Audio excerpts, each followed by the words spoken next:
দেশপ্রেম। এখন যদি আমরা দেখে নেই যে আমাদের এই কবিতা থেকে কী কী সৃজনশীল আসতে পারে, দেখো এই যে আমরা মূল কথাটা যে জানলাম, এখান থেকে কিন্তু আমরা দেখবো যে এর আশেপাশে কিন্তু আমাদের সবগুলো সৃজনশীল প্রশ্ন থাকবে।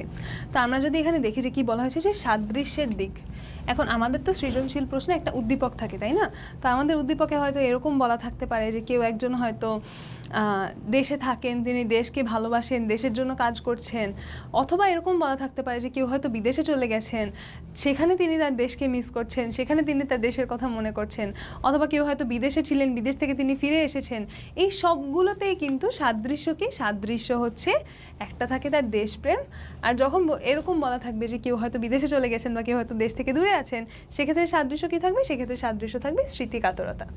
আর আমাদের ঘ নাম্বারে কীরকম প্রশ্ন আসে? ঘ নাম্বারে কিন্তু এরকম প্রশ্ন আসে যে আমরা দেখলাম যে সাদৃশ্য থাকলেও এটা হচ্ছে পুরোপুরি প্রতিনিধিত্ব করে না, বা সাদৃশ্য থাকলেও তারা দুজনেই এক নয়, বা তাদের দুজনের দৃশ্যপটটাই এক নয়। তো সেক্ষেত্রে কী থাকবে? ধরো যদি এরকম থাকে যে আমরা যেটা বললাম যে কেউ হয়তো দেশে থাকেন, তিনি হয়তো দেশকে ভালোবেসে দেশের জন্য কাজ করছেন, এখানে কিন্তু পুরোপুরি প্রতিনিধিত্ব করবে না। কেন করবে না? কারণ মাইকেল মধুসূদন দত্ত তো বিদেশে ছিলেন, তিনি বিদেশে বসে দেশের কথা মনে করছিলেন, কিন্তু আমাদের যিনি উদ্দীপকে আছেন তিনি বিদেশে যাননি, তার দৃশ্যপটটা ভিন্ন, তার প্রেক্ষাপটটা ভিন্ন, তাই এটি পুরো পরিপূর্ণ প্রতিনিধিত্ব করে না। আর আরেকটা কি, সাদৃশ্য থাকলেও কোন কোন দিক থেকে আলাদা। মোটামুটি একই কথা যে পুরোপুরি প্রতিনিধিত্ব করে না কেন, কারণ কিছু বৈসাদৃশ্য আছে বলে তো পুরোপুরি প্রতিনিধিত্ব করে না, তাই না?